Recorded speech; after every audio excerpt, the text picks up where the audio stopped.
Thank you, Mackenzie. Hi, everyone. My name is Neelam Patel. I'm the team lead for training technical assistants at the Office on Violence Against Women. And welcome to the first of our series of fiscal year 2024 new grantee orientation, office-wide orientations. Today's webinar is presented by Jennifer Landis, Director of Sparc, which is the Stalking Prevention Awareness and Resource Center. We love this project and we are so happy you all are here.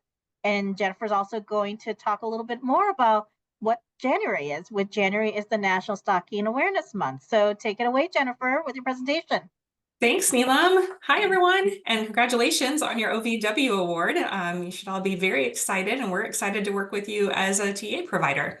So hopefully you're all able to see the PowerPoint presentation. We'll also make sure that you can have a copy of it if you would like one. I also have a couple of team members from Sparc who are joining me on this particular presentation so that they can put links in the chat, etc. As we go forward. If you all have questions, please put them in the chat rather than, you'll see that the question and answer has been disabled. So if you want to put them in the chat, that way I can make sure that I spot them and I'll try to answer them in real time.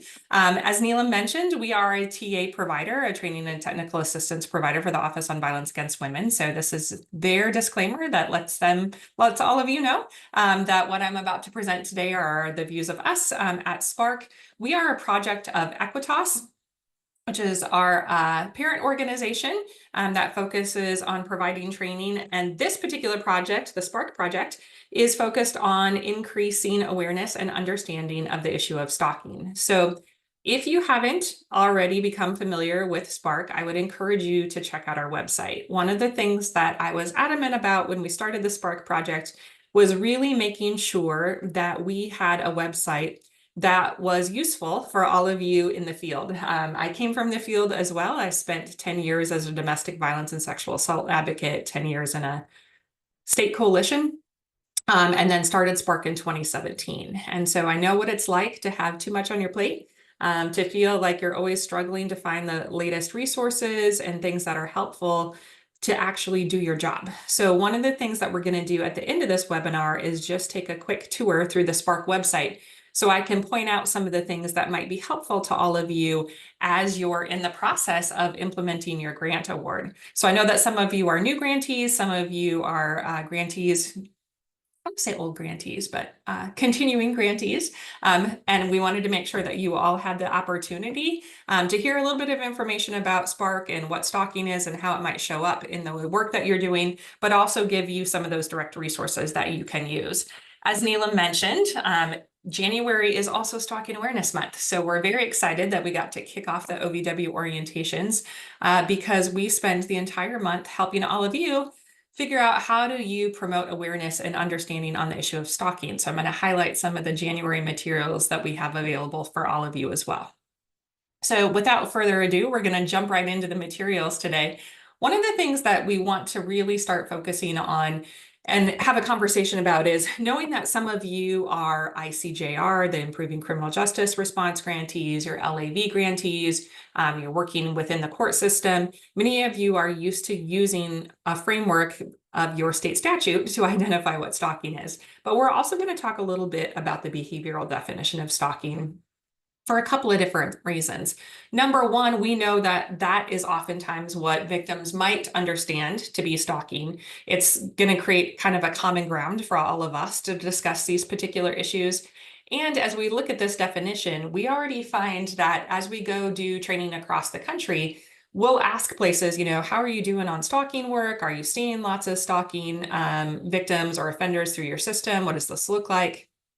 And we oftentimes see that there are a higher percentage of folks who are intersecting with victims of domestic violence or sexual assault, but not as often for stalking. So we're going to talk a little bit about that as well. But the definition that we're going to use today is that stalking is a pattern of behavior that's directed at a specific person that would cause a reasonable person to either fear for their safety or the safety of somebody else, or suffer substantial emotional distress.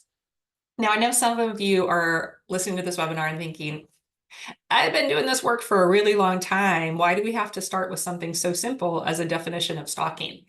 That's because oftentimes there isn't necessarily agreement amongst all of us about what constitutes a stalking case. So if we're going to break down this definition, if we say something's a pattern of behavior, how many incidents do you need to prove a pattern? And you can put your answers in the chat. It's not a graded quiz, so you don't have to be scared. Is it 2 incidents, 4 incidents? So if you're following along in the chat, you're seeing already that some people are saying it's 1 incident, it's 2 incidents, it's 4 incidents. This is why we started with the definition. So we would say typically 2 or more incidents. Now, some of you might live in the very minority of states that say that by statute, it's 3 or more incidents. If there's something in your state statute, it typically says 2 or more incidents. And keeping in mind then, as we look at these particular situations, it doesn't take 2 of the same tactic to form a pattern. So you don't need 2 text messages, you don't need 2 incidents of the offender driving by the survivor's house. What we're really looking for is that pattern of behavior that's concentrated on a particular individual. So we might have 1 incident of the victim receiving a text message, another incident of the offender, trying to use the court system to gain access to the survivor. So just keep in mind that when we're looking at the pattern, it might not be 2 of the same tactic, but it's still that overall goal of having an effect on that one particular person. The other thing that I want to point out in this definition is that when we talk about the impact on survivors and victims, and please note that I'll use those terms interchangeably. A lot of folks in this field prefer survivor, and absolutely, we want to make sure that we're using language that's trauma informed. And what I will also tell you is that one of the things that sticks with us at Sparc, having worked with victims and survivors for lots of years, is some victims of stalking will say, I really hate it when people say, I'm sorry that happened to you. And you might think that's kind of a curious statement. And they say, well, I hate when they use past tense, that it happened to me, because in a stalking situation, it's happening. I never know when an offender might show back up again. And for me, there's no end to this particular situation. So we try to use victim and survivor interchangeably to kind of give notice to that particular issue, to make sure that we're hearing survivors' voices in this. So that's why you'll hear me use the word survivor and victim interchangeably today. So one of the things as you look at this and we figure out the impact on victims, you'll see not only do we talk about fear, but we also talk about emotional distress. How many of you know that you have an emotional distress clause as part of your criminal code in your state? Because some states do and some states don't. And if you're not sure, one of the things that you can find on Sparc's website is a map with a link to all the state statutes across the country that cover the issue of stalking, including some related crimes, things like harassment, telephone stalking, stalking through cyber stalking. So, okay, yeah. So some of you are like, yes, we have emotional distress. Others are not. Emma, who is part of our Sparc team, just linked that map that I just referred to. So thank you so much, Emma. So keep in mind that in some instances, according to your state statute, you might have an emotional distress clause, but a lot of them focus on the fear element. And one of the things that can be curious about this particular definition is a lot of people will say, well, why do you have a reasonable person standard in this behavioral definition? Reasonable person is like court language. Well, it's because the feelings of fear and emotional distress can be very subjective. And what might be fear-inducing to one person might not be fear-inducing to another. And what can cause emotional distress to one person might not cause emotional distress to another. So keep in mind that oftentimes when individuals are first accessing the criminal justice system, or even when they're reaching out to advocates, they might not express fear. What they might say are things like, I'm really frustrated that this person won't leave me alone. I'm angry that the system isn't doing anything. I'm tired of the fact that everywhere I go, this person shows up. And so those feelings of anger and frustration are oftentimes masking the feeling of fear. And so keep in mind when you're working on these stalking situations that if you have a fear definition as part of your statute, some of the things that we need to really focus on as we're providing services, as we're looking at offender accountability in these particular cases, is trying to tease out that fear element, because you might have some people who won't admit to feeling fear. Male victims of stalking are often more reluctant to admit that they're afraid of the stalker, especially if the stalker is a female.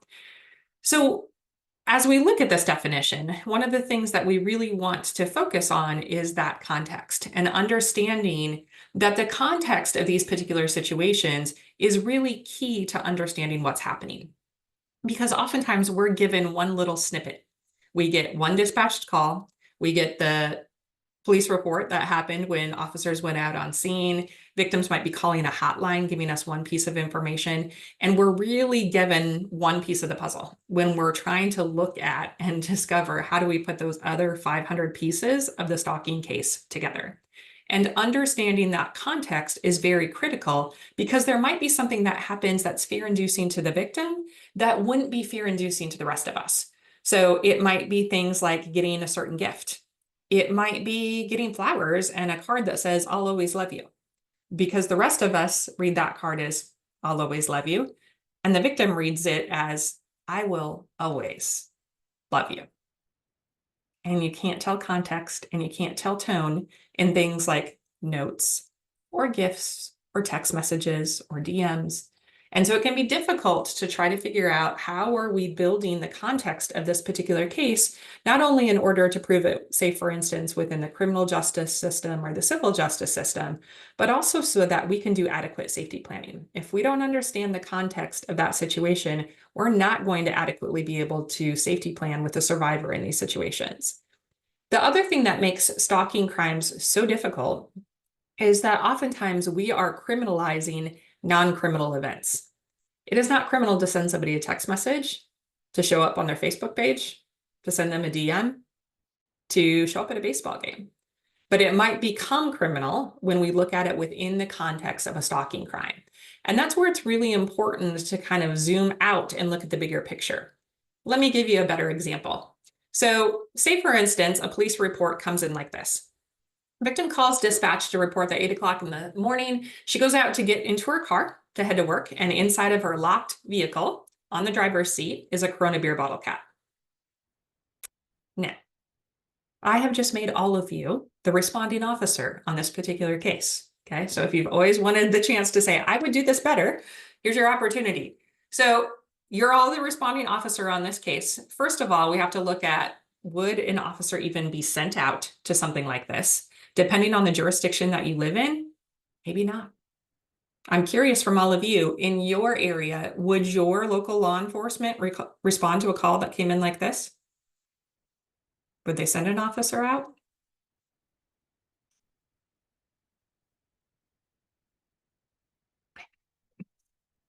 I always love the folks in the chat who are like, it depends. My favorite answer, right? And someone said, with more context, exactly.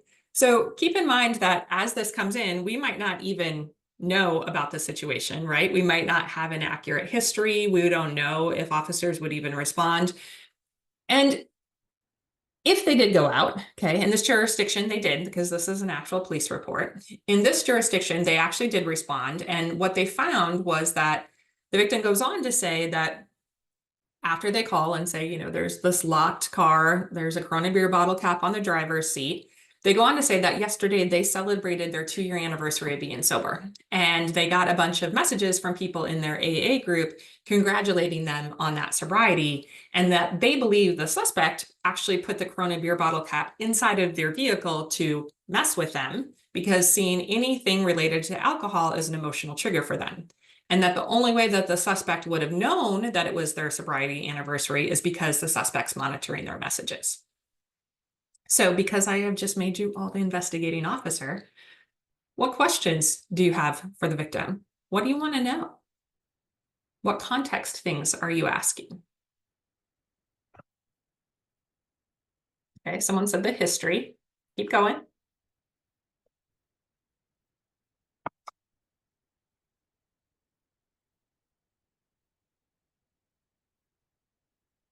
Yeah, so a lot of you are starting to pull out How did the suspect get access to the vehicle? Is it car keys? How have they been able to access that particular vehicle? A lot of you are focusing on the history between the victim and the offender. Miss, how many of you assumed that this was a current or former intimate partner? Yeah, quite a few of you, right? Okay. Other folks also want to know, how did this particular event make you feel? Okay. What has happened in that particular situation? Others of you are, beyond the who, what, when, and where, are also wanting to know a little bit more about the Corona beer bottle cap. Okay. One of the things that we know will probably happen is that somebody will say, well, it was actually the victim and survivor who just went out drinking last night and they left the Corona beer bottle cap on top of their seat. And it's just a big misunderstanding, right? So keeping in mind some of the information about that Corona beer bottle cap, how did the suspect gain access to the vehicle, et cetera. Several of you also brought up the thing about messages. And many of you immediately jumped to, does this person have access to their accounts?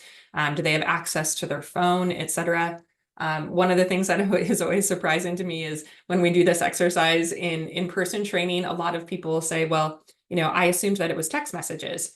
And one of the things that some of the younger folks in the room oftentimes point out is only old people use text messages. They were thinking it's something that came up on Snapchat. It might have been a DM in Instagram. I tease others that, if you thought Facebook message might be that you're over 40. So as you look at this, already thinking about how did those messages come in, who had access. Some of you are going down the road of right away figuring out, do we have people who've shared accounts before? Do we have passwords that have been shared, et cetera? So assuming you get all those questions answered on your first call as a patrol officer. So now we have a clear stalking case and we can take it forward. Your prosecutor is going to absolutely charge stalking. What's going to happen with this case after that initial report's being taken?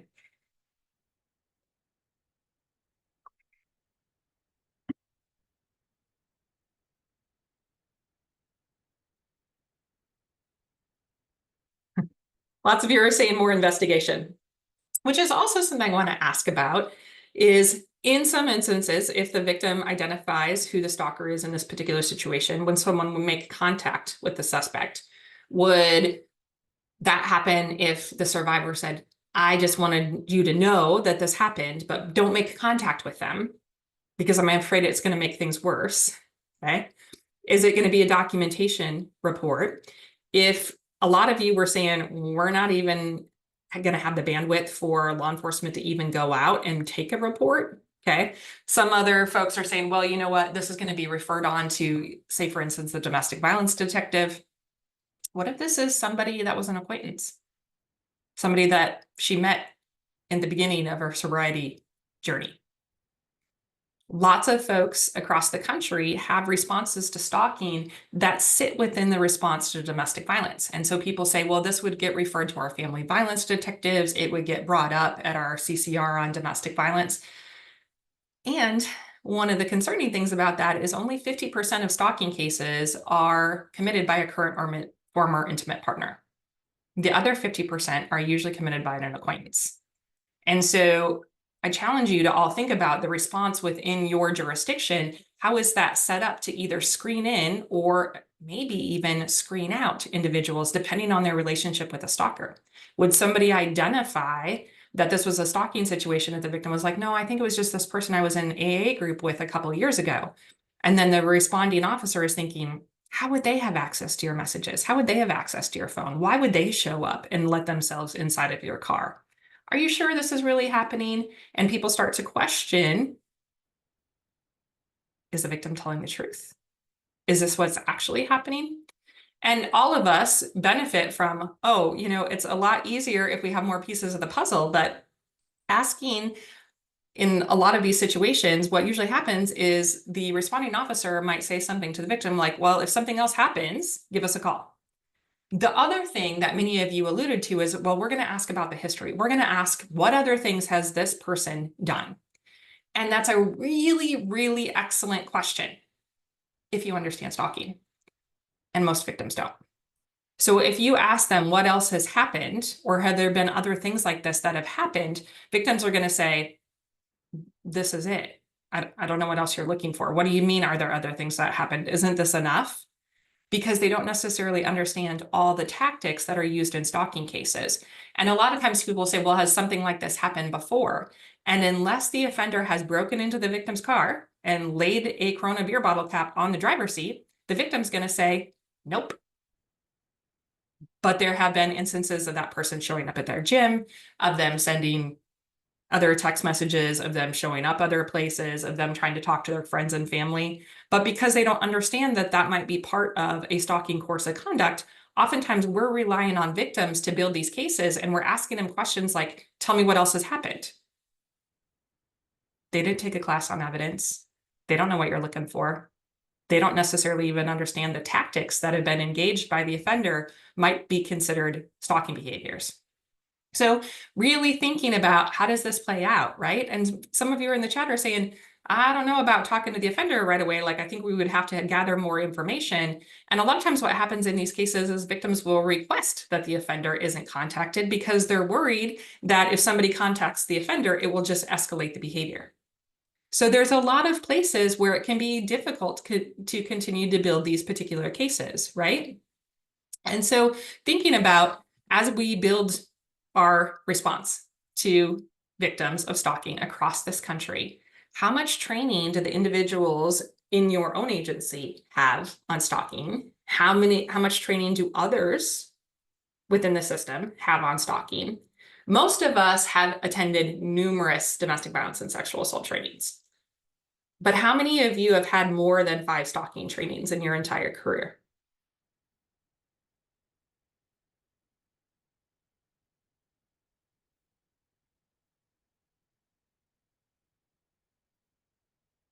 Some of you. That's awesome. Okay. Usually what we find is when we're doing in-person training, that most folks have had maybe 1, maybe 2 trainings on stalking, or the training on stalking was part of the domestic violence training, which I already pointed out might not be the best approach. So let's think about then, how are we continuing to build upon what we already know? So for those of you that have already had lots of training on stalking, that's awesome. You're leading the way. And how are you trying to make sure that that information is shared within your agency, outside of your agency? Lots of folks do, in-service training within their own agency, or do a CCR training with other folks within their jurisdiction. Do you focus on stalking? Or are those focused on domestic violence and sexual assault? The other thing that we have to consider is, what are our criminal options when it comes to stalking, right? Every state has a stalking statute. There's also a federal statute when it comes to stalking. If you cross in and out of state lines or over tribal territory, that's the piece that most people miss, you may also commit the federal crime of stalking. So consider that as an option, as well as the fact that we oftentimes have individuals who are involved with military system, and each branch of the military has a code that addresses stalking, as well as the fact that most tribal jurisdictions also have a code that addresses stalking. So we have a couple of different options when it comes to the criminal aspect. But as we're looking at stalking in general, one of the things that I would ask all of you is, I want you to think about your caseload on a monthly basis. How many of you are working with as many stalking victims as you are victims of domestic violence or sexual assault?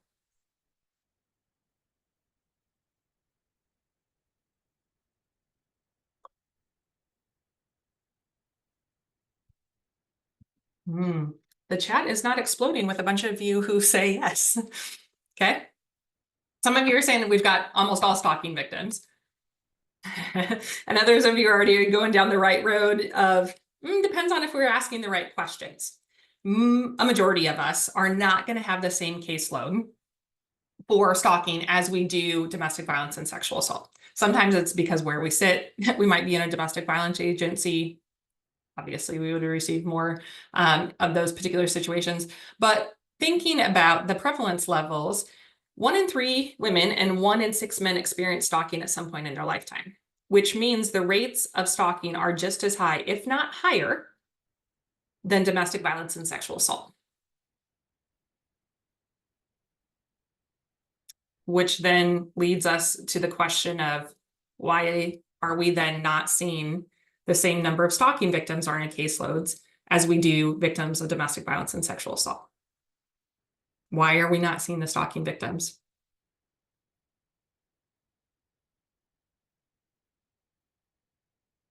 Yeah, absolutely. Definitely harder to prove the elements, okay, if we're looking at the criminal justice approach.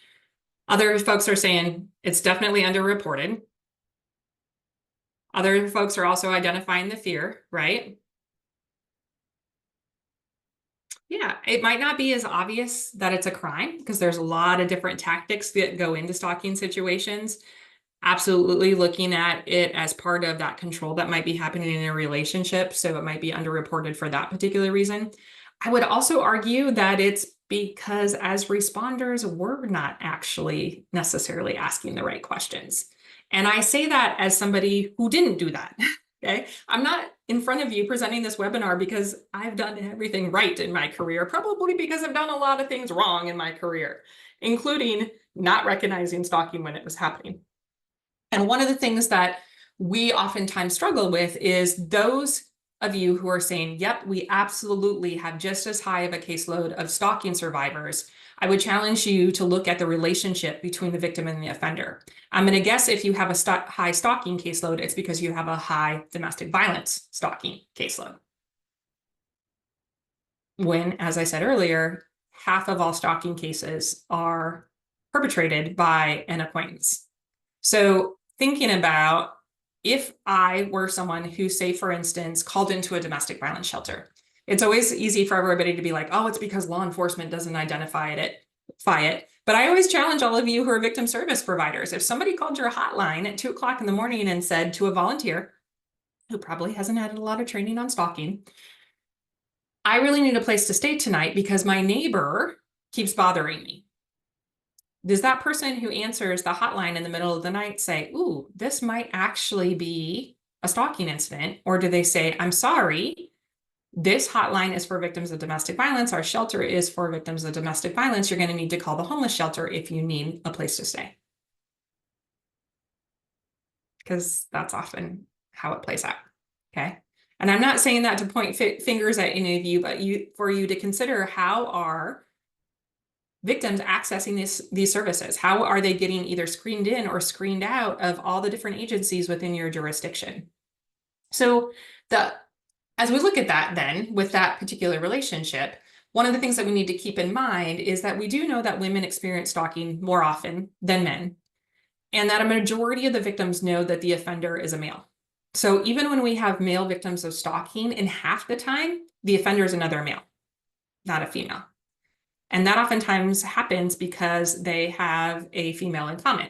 So you have an offender who is a male who is stalking a female. That female got into a new intimate partner relationship, and the offender is now stalking that new boyfriend, perceived family member, etc.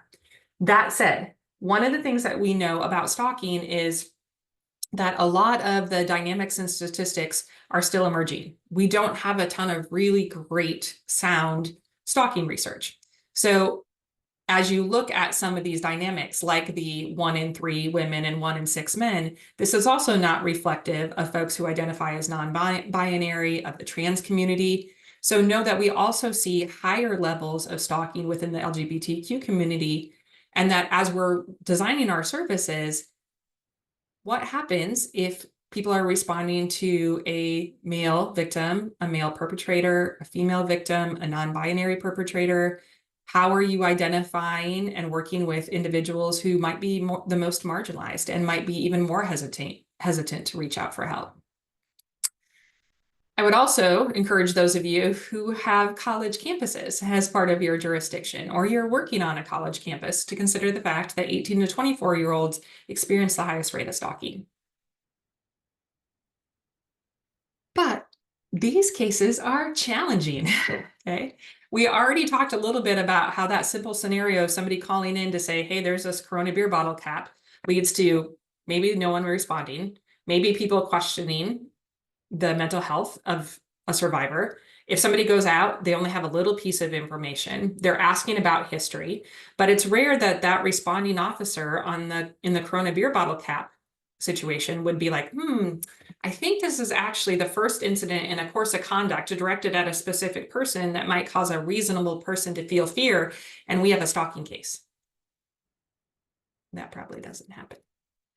So as you look at these cases, they can be difficult because the individual incidents that happen might not be criminal. We might have victims who don't identify what they're experiencing as stalking. And the evidence in these cases can be hard to come by. It's not like the stalkers stay on scene until law enforcement responds and say, oh, yep, you're right. Look me up and take me to jail. We're oftentimes relying on a victim who's traumatized to essentially help build their own case. We're asking them to bring us evidence of the stalking when they've never had an evidence class. They don't know what we're looking for. And oftentimes people say to victims of stalking, well, keep a journal. And then a victim brings a 500-page journal to an overworked officer and says, here's all my documentation. And the officer doesn't have the time or bandwidth to start looking through a 500-page journal when we haven't taught the survivors on what kind of evidence we're looking for. How do you keep documentation in these particular cases? And the other thing that makes these cases really difficult is these are pretty resource-intensive cases. It takes all of us working together. It's not often that a victim of stalking can walk into a victim service provider, into a law enforcement agency and be like, hey, this is what's happening, and we can easily make an arrest. Like, it takes some background work for us to be able to build these cases. We also see some institutional barriers, okay? That lack of cross-training that I mentioned earlier. Whenever I go into a jurisdiction, somebody always pulls me aside and says, well, you know, the problem is that the prosecutors just are not trained on stalking, or the problem is that law enforcement just isn't trained on stalking. And I always say back to those people, how much training do you do internally on the issue of stalking? And people are like, well, do you have a policy on how to address stalking cases? Do you know how to safety plan when it comes to stalking? And then people are like, well, okay. It's easy to throw rocks, but remember, we all live in glass houses, okay? All of us have work that we can do on identifying and responding internally, and then work on how are we training one another to respond to these particular issues. The other thing that we see in these stalking cases is that people are not necessarily identifying the high risk and lethality level that happens in stalking cases. And we're going to talk about those in just a second. I want to go back to what several of you mentioned, however, in that you said, well, I don't know that victims of stalking identify that they're being stalked. And I would agree with that. One of the things that people really struggle with is that oftentimes they have a very stereotypical definition of what stalking is. And that stereotypical definition usually focuses on the category of tactics that we call surveillance tactics, where the offender is following the victim, they're showing up someplace, they're monitoring their social media. But that's really only one of the 4 categories that we would say comprise a very robust framework when it comes to addressing stalking. If you don't take anything from this webinar, one of the things that we would encourage you to be thinking about is using the SLI framework. SLI stands for surveillance, life invasion, interference through some kind of sabotage or attack, and intimidation. And what we see oftentimes happens in stalking situations is if the surveillance behavior is happening, the more stereotypical stalking situations, people are a little bit more likely to identify that it's stalking. Now, victims are probably still not going to use that language. They'll use things like, this person won't leave me alone. They're really creepy. They won't let go. They're always everywhere, every time I turn my back. But they probably won't use the word stalking. And when this is happening, as a system, we're a little bit more likely to take the case forward because this behavior is a little bit easier to gather evidence for. So if a case is within the criminal justice system or being investigated by law enforcement, it's typically because it has surveillance behavior happening. And then when we all ask the victim, well, tell me what else has happened. So when we respond to that Corona Bureau get bottle cap and we say, tell me about the other incidents, and the victim says, what do you mean other incidents? Like that's all that's happened. Then we're like, well, we haven't met our pattern of behavior or course of conduct because we only have one incident. If we adjusted the way we're working with victims and we asked them things about life invasion, and we said, has this person shown up before at your house, at your work, at the bar that you always go to? Have they been calling you? Have they destroyed your property, vandalized your car, slashed your tires? They try to humiliate you in public at your kid's baseball game? Have they done things like try to sabotage your work, try to get you fired, interfered with the custody that you have with them, try to keep you from leaving someplace by simply just standing in a doorway or something like that? Have they tried to ruin your reputation in the community? Or have they intimidated you through some kind of threat or property damage or threatening to harm themselves or someone else? Then victims say, oh, yeah, well, all that's been happening, but they didn't identify that as stalking behavior. And if you are trying to prove a crime that encompasses a course of conduct, if we're not asking questions about the specific conduct and we're expecting victims to make that leap themselves, then we miss the opportunity. What the research will show you is if you ask a victim, tell me about what else is happening. Have there been other stalking incidents? They're going to say no. If instead we use a framework like this and we say, has that person been showing up? Have they been invading your privacy? Have they ruined, your reputation? Then victims say, oh, yeah, well, all that's been happening.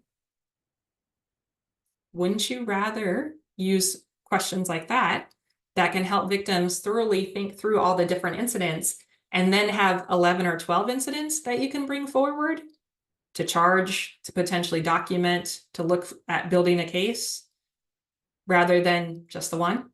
Because you can't have a second incident if you've never documented the first incident, and you can't get at a second incident if you're not asking the right questions. And many of us rely on our own knowledge to say, well, people should just understand what we mean. Survivors haven't had that particular experience. And if we change the way we're approaching these cases and we start asking better questions, that often leads to more opportunity to collect evidence and more opportunity for all of you who are victim services providers to be able to adequately safety plan. If you don't know what's happening, you can't help build a safety plan. Okay? We have to do a better job at asking questions specific to this type of framework. And we've made that easy on you. One of the things that I'm going to highlight later is this framework designed in like a checklist for you to be able to ask questions. So for those of you that are law enforcement, we have a law enforcement guide. That's just one page, front and back, that has all these slide behaviors and descriptions of things that the offender might have done and questions to be able to ask a victim. As you're looking at that framework, a lot of people will say, well, okay, so if we catch these offenders and now, I have them in front of the judge, how do we fix them? And they always get a little frustrated when they call us at Sparc, and I'm like, that's a really great question that I don't have an answer for. They're like, thought you were supposed to be the experts.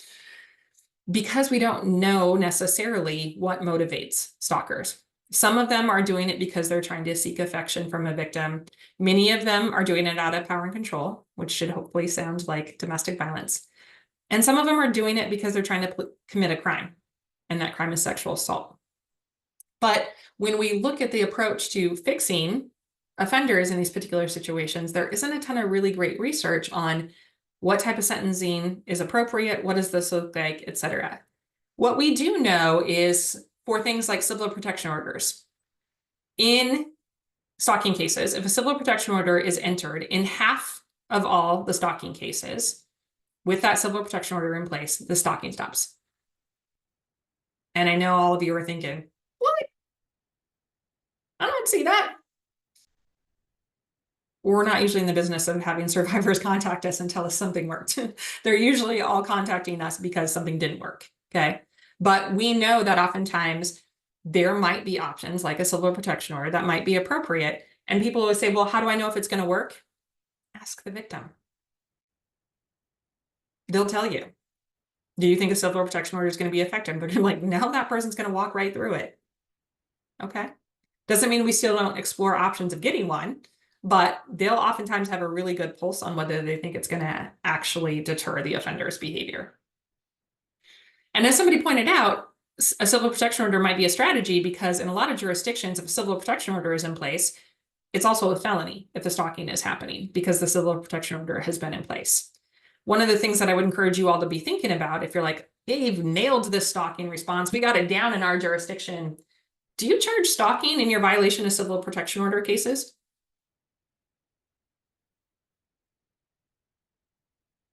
Why not? Is that not a course of conduct directed at a specific person that would cause a reasonable person to feel fear?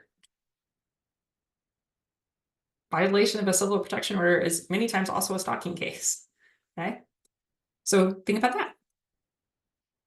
The other thing that we oftentimes really struggle to focus on is stalking as it happens within the context of intimate partner violence. And I already told you that I'm in front of you as a presenter today, not because I've done everything right in my career, but because I've made a lot of mistakes. One of the mistakes I discovered early on was that because my training and background was in domestic violence, that when stalking situations happened, I chalked it up to the power and control that happens in domestic violence situations. Let me give you an example. When I would have somebody who would come in and say things like, well, this person's really controlling, they're really jealous, they're monitoring who I want to see, you know, they don't want me to have a job because I work with the opposite sex, etc. Then I would be like, oh, yep. And I'd pull out my handy power and control wheel and I'd be like, this is what power and control is. This is how we, you know, figure out all the different ways that domestic violence manifests in a relationship. And I would chalk up that behavior to the coercion that happened. I would talk about emotional abuse, but I never once called it stalking behavior. And if I did, I only called it stalking behavior after a victim left the offender. And if they left and the offender was trying to track them down, I'd be like, oh, now they're stalking them. They were stalking them while they were together. I just chalked it up to domestic violence. If you looked at some of that behavior that happens within domestic violence situations, where somebody is monitoring them, they're showing up someplace, they're making threats to them, it's probably also stalking behavior. It probably also meets your state statute for stalking. But are we charging stalking within conjunction with domestic violence? A lot of jurisdictions tell me no, Jen, because you know what? We have this in spades. We have our DV approach down. Why would I want to introduce the stalking behavior? Well, number one, it's a second charge. Number two, it also helps you adequately safety plan. Because if we're not identifying the stalking behavior separate from the domestic violence, we're missing a huge lethality factor in domestic violence cases. And the other thing is, for those of you that have ever tried to try a domestic violence case, you're prosecuting it, you're bringing forward information to your prosecutor, and you bring something forward and you tell your prosecutor, oh, you know, there was this incident that happened 6 months ago, and the prosecutor's like, we're not going to be able to get that in front of the judge unless we try to say, you know, that we're going to jump through some kind of evidence hoops with what a lot of people refer to as 404B evidence, those prior bad acts that sometimes we have difficulty including in a domestic violence case. If you charge stalking, you can go back to the very first incident that happened in that course of conduct, and everything that's happened since that first incident is fair game. You don't have to jump through the hoops as much with the 404B stuff to try to say, oh, that 6 month ago incident should be included, because once you charge stalking, the entire course of conduct is open. Is that making sense to folks?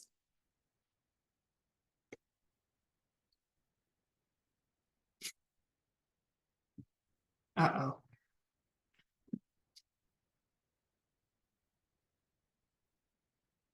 Oh, see some of you. Now, it's not that simple. Okay, I'm not waving my magic stalking wand and, you know, y'all can start charging stalking within the context of everything else.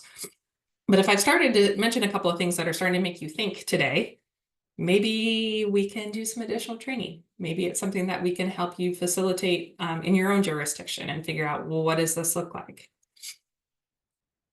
I mentioned also that one of the reasons that we want to identify the stalking behavior separate from and in addition to domestic violence is because our intimate partner stalkers are some of our most dangerous. They are the ones that are going to physically approach the victim. They're going to be more interfering. They're more likely to escalate very quickly, and they're the ones that are going to reoffend. And so by identifying the stalking behavior, we're also identifying a lethality factor in domestic violence. If you received a grant that is specifically targeting domestic violence in your jurisdiction, and you're talking about, we're going to develop high-risk teams, we're going to look at lethality in domestic violence cases, please include stalking training. Because most people miss the fact that stalking is a lethality factor in domestic violence cases. And in fact, 85% of attempted and 76% of completed intimate partner femicides where a male murdered a female intimate partner, there has been an episode of stalking within the year prior to the murder. But if we didn't call it stalking, we didn't charge it, and more importantly, if we didn't safety plan around it, we missed the opportunity. A lot of folks across the country are implementing some kind of domestic violence risk assessment, which is awesome. And a lot of times those risk assessments miss stalking as a lethality indicator. The slide that you see in front of you is a top 10 list of lethality factors in intimate partner homicides. So what this study did was take 17 different intimate partner homicide studies, put them all together, and rank the top 10 lethality factors. Not surprising, things that we've all been trained on, like access to guns, etc., is one of those lethality factors that pops up for people. But what people miss is the stalking behavior. If you have an intimate partner violence case where the offender is also engaging in stalking behavior, you have a victim who is in 3 times greater danger of being killed by the offender. Domestic violence plus stalking oftentimes results in homicide. But if we didn't identify the stalking separate from the regular control that happens in intimate partner violence, we miss the opportunity to intervene on some of our most dangerous cases. If you are doing intimate partner lethality, risk assessment, reviews, case planning, CCRs, you have to be including information on stalking. Because if you're not, you're missing one of the top 10 lethality factors. Now, some of you might be using some of the lethality assessments that already exist across the country, like the lethality assessment protocol, the danger assessment, appraise, which is the assessment out of Arizona. Some of you are using ODARA because you're involved in the court system. Many of those assessments have questions about stalking. If there's a question about that person being really controlling and jealous, that's a stalking question. If there's a question about, does this person follow, monitor, or spy, that's a stalking question. So maybe if you're doing those assessments, you are already at least a little bit identifying the stalking behavior. But then our recommendation would be, if that's happening, then you have to be thinking about, can we also do a stalking risk assessment? When we go into jurisdictions all the time, I tell people or ask people, are you screening for stalking within your sexual assault and intimate partner violence cases? And they're like, oh, absolutely. And I'm like, yes. Like, so what are you asking? They're like, oh, we ask the victim if they're being stalked. Great intent. Wrong question. Because of all the things that we just talked about with the SLY framework, if you ask, are you being stalked, victims are going to typically say no. What if instead we said, has this person been tracking, following, or monitoring you? Have they tried to invade your life for privacy by making unwanted contact with you? Have they significantly and directly interfered with your life? Or have they on more than one occasion intimidated you or threatened you? Think about your DV caseloads. How many of those individuals would answer yes to at least one of these screening questions?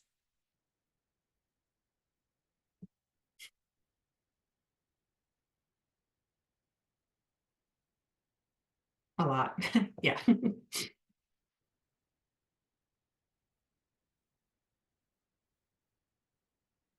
And I know for many of you, I'm talking to the choir. Okay, y'all already get it. You're working on stalking cases. And I'm not asking any of you to do more than you already do, because I know that there is not a single one of you on this webinar who is underworked and overpaid. I'm asking you to adjust your lens to also include stalking. And if you just got a grant from OVW, I can guarantee you that it includes stalking within your special conditions as well. When we first started the Sparc project, I jokingly asked Neelam that you met at the beginning of this presentation. She's our grant monitor and program specialist at OVW. And I said to her, can I just name the Sparc website and stalking.com? And she's like, why? And I'm like, because everybody in this field always says, I'm working on domestic violence and sexual assault. Oh, and stalking. Okay. So think about, how are you doing this work and how can you add that stalking lens and elevate how often you're screening for and understanding stalking, and how are you charging it? How are you safety planning around it? And how are you identifying the specific risks that are posed in these particular cases? Because as you look at risk assessment and threat assessment, a lot of people are very familiar with the models that I just named, the Maryland model, the domestic violence risk assessment or danger assessment that Dr. Jacqueline Campbell's developed. But there's also a stalking specific risk assessment.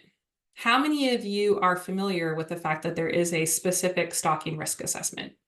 And no fear if you've seen Sparc present before.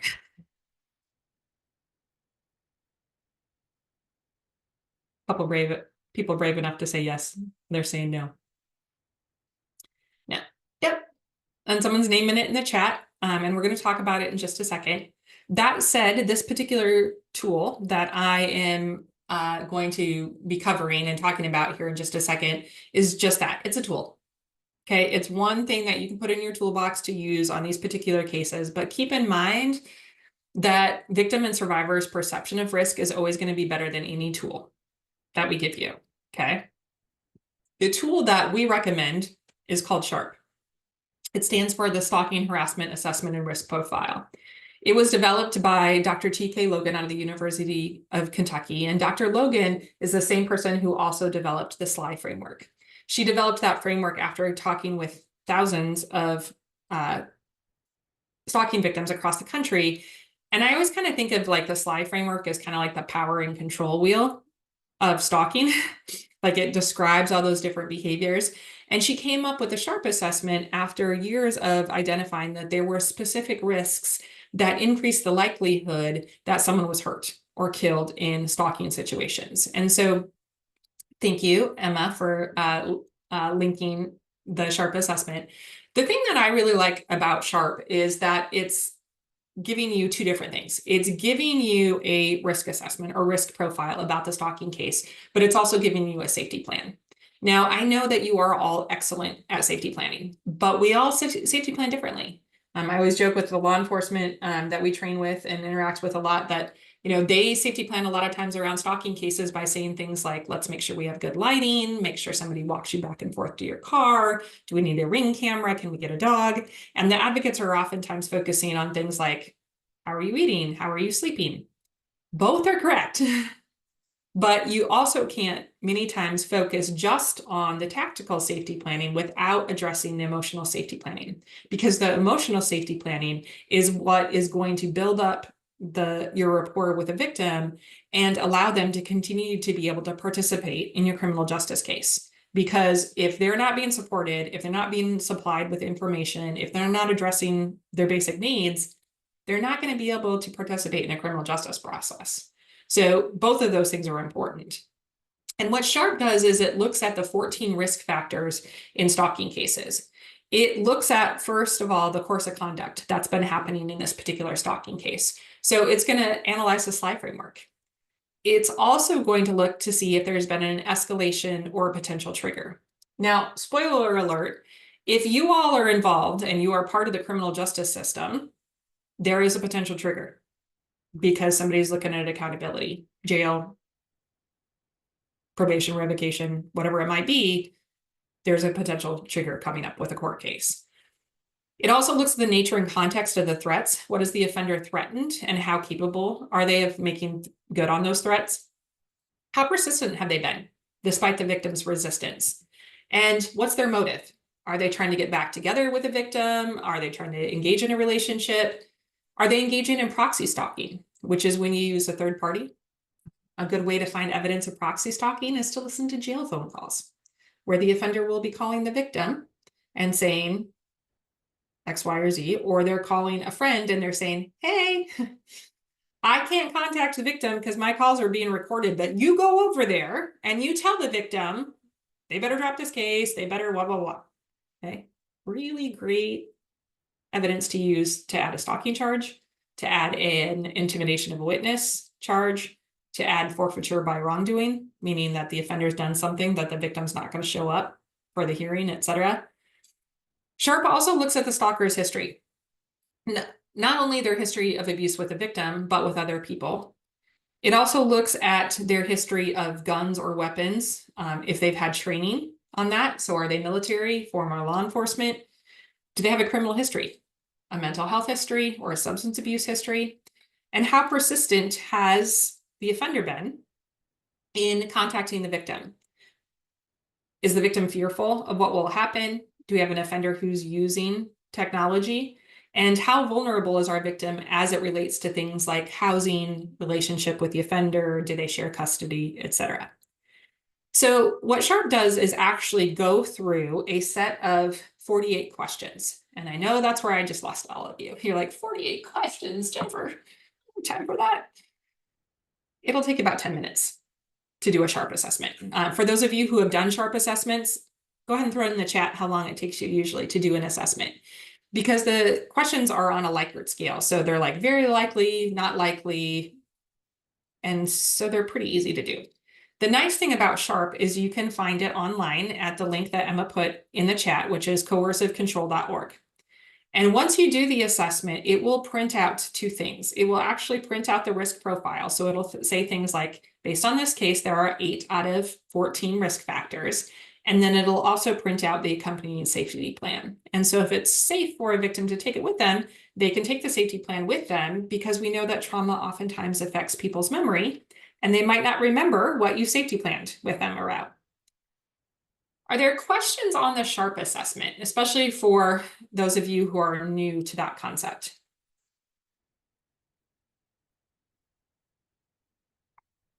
One of the things I'll show you when we take the website tour is where you can find recorded webinars that Sparc has done before. And there's one or two specifically on risk assessment. So it walks you through the risk assessment and talks about all the things that you can consider. So you can access those at any point in time. All right. So let's talk about, when we're working with victims, what are the things that we need to consider? And I think the primary one is to really make sure that we understand that victims are most afraid of not knowing what's going to happen next. They feel like the stalker is omnipresent, that they're showing up everywhere, that they have access to everything that they do, and that anticipation, that anticipatory fear, that hypervigilance oftentimes results in people looking at stalking victims' behavior and questioning it. I have a lot of people say to me, well, the thing is, Jen, a lot of our stalking victims are just, they're really paranoid. And I'm like, well, tell me more about that. Because that person has been showing up a lot and doing a lot of things, accessing their social media, accessing their technology, etc. Sometimes victims of stalking equate things with the stalking that don't have anything to do with the stalking. If you're a stalking victim and you're listening to this webinar and you get a text message that says, how's the webinar? And you're like, how does the offender know that I'm watching a webinar right now? And you're watching it at your office and you happen to see somebody that you don't necessarily recognize walk by and they're wearing a blue shirt. And then later, as you go to get in your car, you see that same person from your office who's a temp or somebody you don't know wearing a blue shirt. And you're like, is that person following me? Are they giving information to my stalker? Like, what's going on here? And it's not me being paranoid. It's me being hypervigilant. because stalking victims are constantly having to look out for the stalking offender, and they're always looking over the shoulder. And what happens in a lot of these cases is we don't necessarily go to the same lengths to corroborate fear. If you're a prosecutor or a law enforcement officer on this webinar, and you're like, see, the problem is, Jen, I have stalking victims that aren't scared. So what am I supposed to do with that? Rather than asking them, are you scared of this person? Ask them, what's changed for you since all this started? And you might have somebody who says, well, I'm not scared of them, but I've changed the way I drive back and forth to work. I don't let my kids play out front. I don't necessarily go to the same places I always used to go to because I don't want to run into this person, because I'm tired of the drama. I'm tired of, I'm fearful of what they might create as a narrative in my community. Asking them what has changed for them since all this started oftentimes will result in people telling you a lot of things that have changed for them since the stalking started. And those changes are usually happening because they're afraid of what the offender might do. Asking if there's potential witnesses for something that has happened. Have other people seen this person? Have they heard phone calls, etc.? All of those things can help us corroborate fear that's happening in these particular cases, or emotional distress. For those of you that have the emotional distress, it doesn't necessarily have to be fear. It can be the emotional distress piece of things.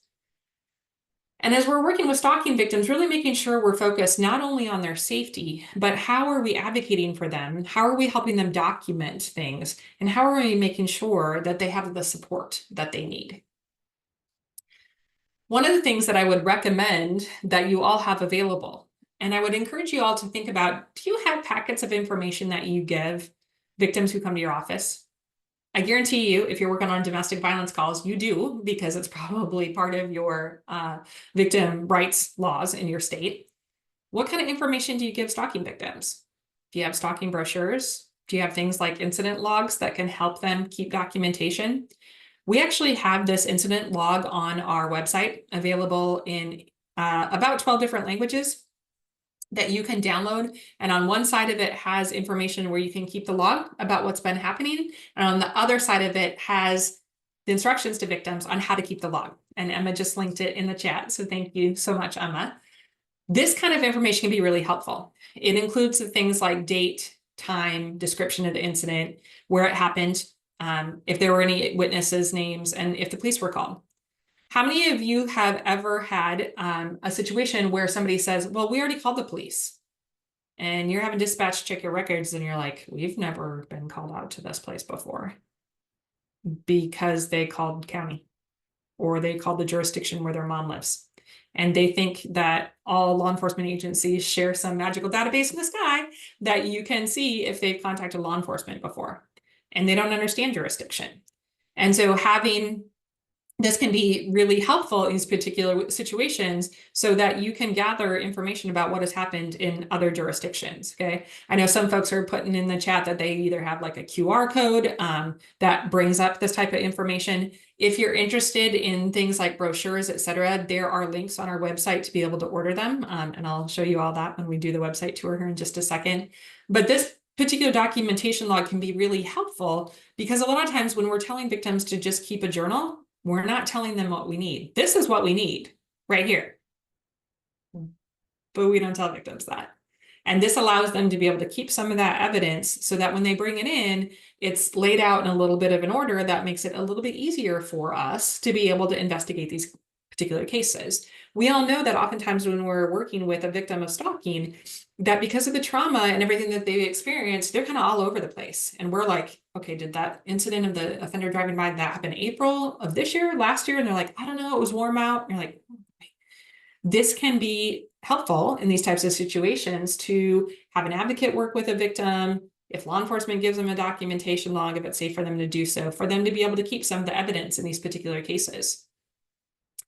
The other thing that we have to consider is when we are developing protocol for responding to stalking incidents, when we're looking at safety planning with stalking victims, stalking in general oftentimes does not receive the same level of urgency that domestic violence and sexual assault does, because there's the lack of the physical harm. It's coming, but it might not be there yet. And so oftentimes, as you look at these particular situations, we might not see the same level of urgency, but we absolutely have an obligation to be able to take this information and really work on how do we increase the safety of survivors in these cases. Them being afraid of not knowing what's going to happen next, et cetera, can oftentimes impact how they're coping. And a lot of times we have victims who will isolate themselves from their friends, from their family. They may quit their jobs. They are sometimes physically moving away from the offender. Sometimes they're trying to get a civil order protection, et cetera. Where it always becomes a little hard for folks is people are always like, well, I had a stalking case, Jen, and then I found out that the victim's been calling the stalker. How am I supposed to bring a stalking case forward? Because if they were really so afraid, why did they call the offender? Because they were really so afraid. Everybody expects that in stalking cases, the stalking victim will just be able to completely disengage. And if you're working on a case and the victim is experiencing stalking, and they say to you, this person has been emailing me, they've been texting me, they've been showing up every single day. And they come into your office and they're like, actually, I haven't heard from them in the last 2 days. What are y'all thinking? What are you thinking when they say I haven't heard from them in 2 days? Sweet, the stalking case is over. My job's easier. Yeah. Brian's like, here it comes. Exactly. Okay. We're all like, uh-oh, what's going on? What are they doing? What are they thinking? We all are waiting for the other shoe to drop, and so is the victim. And you know how they find that out? They call the offender to do a temperature check. They're like, hey, what's up? Especially in intimate partner stalking cases, they've spent years trying to talk this person down, and they've been successful at it because they're still alive. So they might be trying to get information. They might be trying to play nice because they're worried about what will happen next. It's the same reason why they oftentimes won't want you to contact the offender, because they're afraid it's going to make things worse. So don't think that just because you have a victim who's not completely disengaging, that you don't have a stalking case. Asking the victim why they're engaging and realizing that oftentimes they're doing so to help increase their safety is an important conversation. Now, is it ideal if they disengage? Yes, because stalkers are like gamblers. They're going to keep pulling the slot machine handle, and on the 4th time they win, they're going to call 3 times, and on the 4th time if the victim answers, they're going to consider it a win, even if the victim answers and tells them to jump off a cliff. So having that conversation with victims, like, it's ideal if you can disconnect from this person, because every time you have contact, it reinforces their behavior, but also realizing that sometimes we make them have contact. They share custody. We say you have to be able to contact one another for the sake of the kids, because that always works, right? None of us have ever had somebody who's, use those parameters to try to violate their civil protection order or interact with somebody on the parenting app in the court system. So just keep in contact, or keep in mind that lots of victims are maintaining contact because it's safer for them. And then last but not least, I'd like to encourage you all to think about, how are you coordinating your response on these particular cases? How are you working together? And one of those things requires you to think about your own internal policies and procedures. Do you have training for all of your staff? When I was an advocate way back in the day, I had to go through like a full month of training, 2 weeks on DV, 2 weeks on sexual assault. Nothing on stalking. If you're a law enforcement officer, how much time did they spend in the academy talking about stalking? Don't lie to me, because I've seen all the academy curricula. Okay. Oftentimes it's 1 or 2 slides at the end of a DV unit. Do you have policies and procedures for how you work on a stalking case? Especially for those of you as law enforcement, et cetera, this can be really helpful, because when you're on the stand, And the defense says, well, why did you respond this way, officer? You're like, well, per our stalking policy, we do X, Y, or Z. Okay. And then thinking about like, what are your actual practices? I'm going to call out the victim services providers on the call because they're always like, oh, we do a better job. Look at your website. Do you mention stalking? Do you have specific stalking resources? Do you have a stalking support group? Would your volunteers know how to answer a stalking hotline call? We got some checklists that can help you think through some of those things. And maybe you are doing all of that, and that's awesome.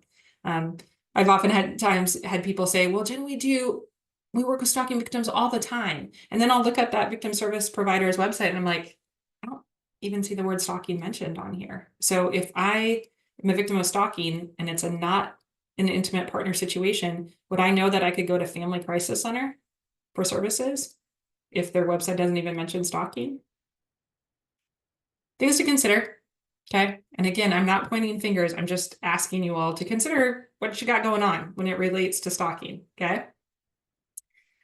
And as you're safety planning with victims in these particular cases, really trying to work with victims to identify some of those practical solutions. The difficulty that often happens in stalking situations is victims are really trying to balance their freedom with their safety. And they feel like, I can't go anywhere, I can't get on social media, I can't leave my house, I can't go to my job, because that's the only way I can stay safe.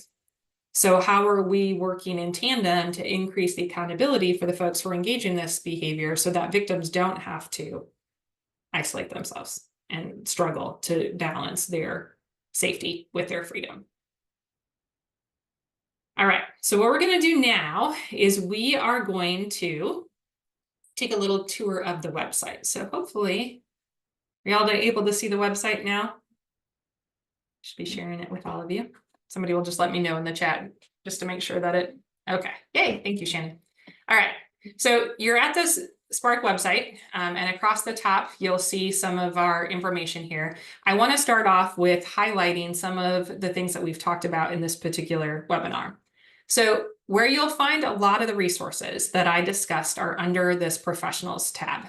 So you'll see that we have specific resources for campus professionals, for those of you who are in corrections, for healthcare, for judicial officers, so judges, law enforcement, prosecution, and victim services. So say, for instance, we go here to the law enforcement tab.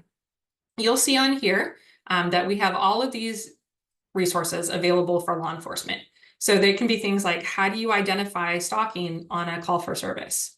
So, every patrol officer can take a driving under the influence report with their eyes closed. Okay, they know how to do it. They write really good reports, but how often do they have the opportunity to respond to a stalking call and correctly identify that it's a stalking call and gather the right evidence so that you, as the investigator, the person up in the detectives unit, doesn't have to go back and get all the information again.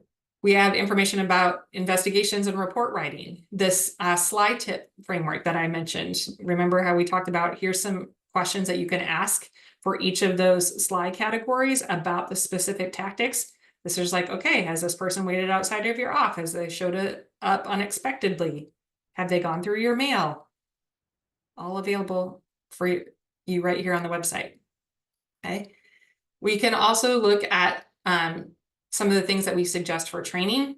There's roll call videos on here if you have the opportunity to do that. There's information and brochures and additional information on building like a coordinated response. There's a lot of information under our information tab, in addition to the professionals tab. We try to link things in a couple different places, so depending on where you go on the website, you can find it easily. I know there's a lot of you on here from victim services, so for the victim services professionals, we have a guide for advocates. I'm going to guess some of you haven't had specific training on stalking as it relates to doing advocacy. There's information on the SLY framework as well. There's information that links to the SHARP assessment, both here and for law enforcement. Information on supporting survivors from specific populations. So older victims, LGBTQ victims. Our victim handbook is available in 10 different languages. And there's also information about a community of practice. So we have a advocate community of practice that if you're a victim service provider, you can sign up for and talk with other advocates across the country who are doing this work. There's a link here to click on that you can join that advocate community of practice. And we vary the times, and they meet about quarterly if that's something that you're interested in. There's also information for those of you who are working in prosecution. Sparc sits in Equitas, which is known for their prosecution focused efforts on domestic violence, sexual assault, human trafficking, dating violence, and stalking. So we link some of the information for prosecutors here, and then it links as well to our sister organization, our parent organization, which is Equitas.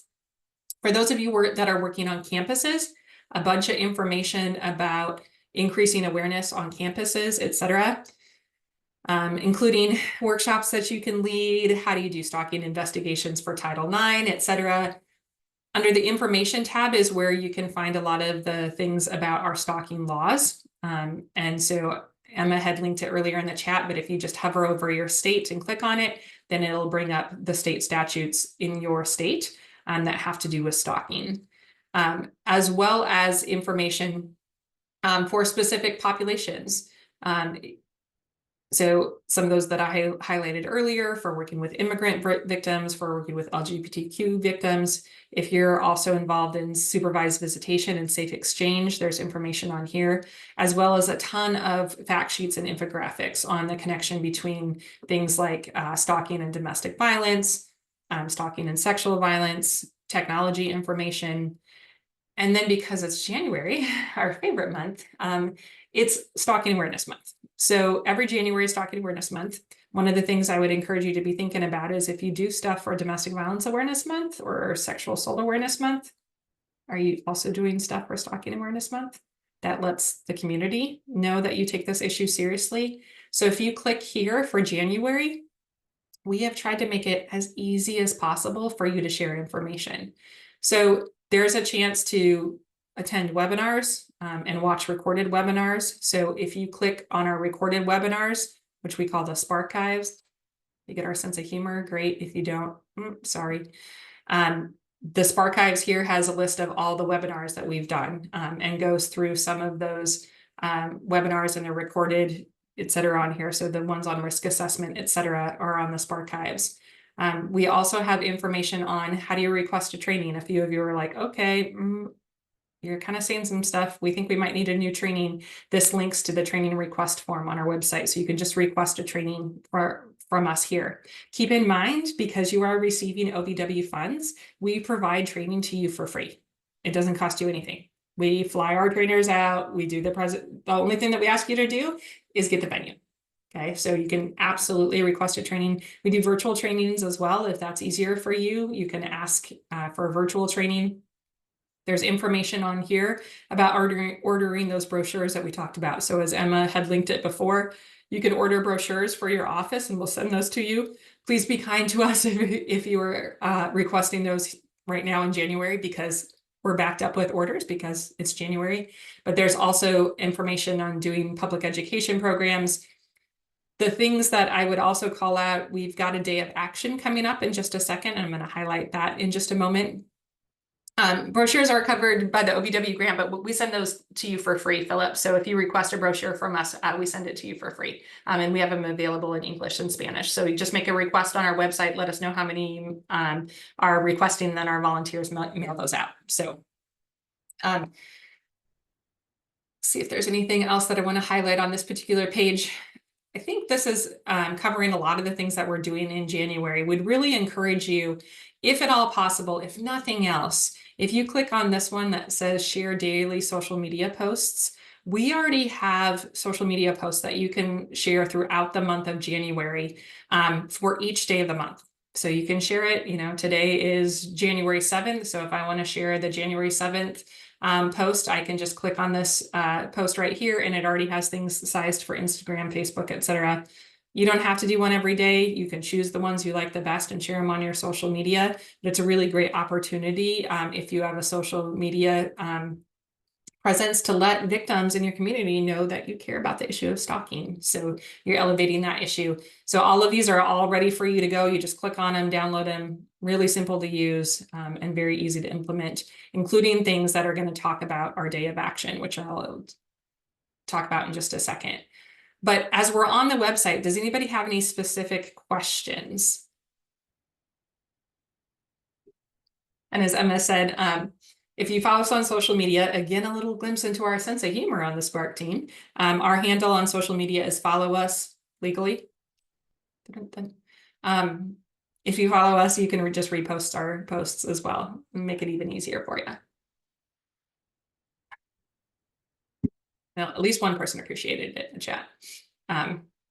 Yes.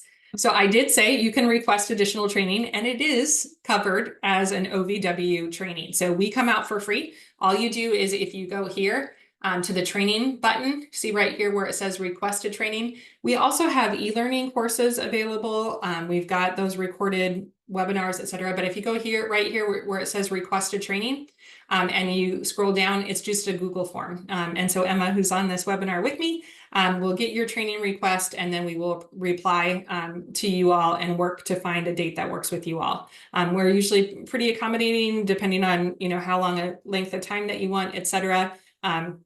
We do ask that if it's an in-person training that we try to get 25 folks at minimum in the room, unless you're a rural grantee or a tribal grantee, we'll be a little bit flexible here, but just so that we can justify the costs of sending a trainer out. But if you don't have a big group and you're like, we just need an internal training, sometimes we group you with other folks and we do one webinar for some of the smaller groups that need to get together, or we can do a webinar period if that's easiest for all of you. So Emma will work with you to find room in our schedules. So somebody said, how long to request a virtual training? You're not going to get it in January. Sorry. Sparc has a really robust presence. We have a staff of 6. We look mighty, but we are small, and we're already booked out completely for January. But if you request a virtual training, Emma will work with you to try to get it done as soon as possible.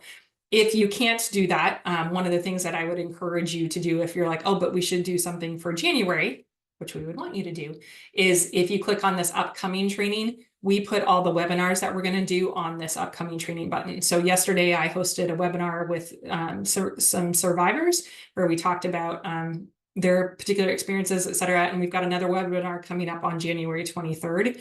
That's kind of the Stalking 101 webinar. So you can request to attend that one. And we've got some other ones that we're doing this month with some of our partner organizations, one on stalking in rural communities that I'm doing later this week, another on stalking in the workplace, and one on stalking in older adults, since it's also Elder Abuse Awareness Month. So you can click on all those. Again, all of those are free. So just click on the buttons there. Other questions? Let me go back to our PowerPoint really quick. Yeah, so someone's asking, do you have PowerPoints that we can use to train law enforcement, et cetera? If you go to the professionals and the law enforcement button on there, there are some already pre-recorded roll call trainings that are recorded of myself doing a roll call training with other folks. You can use those. We can certainly come in and do a law enforcement training, and we can work with you. We've got a lot of training, like I always kind of like to call it like a training in a box, things that are already set up. So if you go to some of our trainings on here or under the awareness tab, those are trainings that you can download the PowerPoint and facilitate on your own. Those aren't specific law enforcement ones, just because we're not going to put the tips and tricks of investigating stalking available on a public website where an offender could take the class and learn how you're going to investigate their case. I will also tell you that that's why you will not find a lot of specific information on cyber stalking. So the couple things that I want to highlight for you is that on January 18th, we have a day of action that I will encourage you all to participate in. And the reasoning behind it, et cetera, is all listed in a video on our website. So encourage you to think about that, as well as, yep, and absolutely, you can copy the link to the recording trainings if you do a social media post.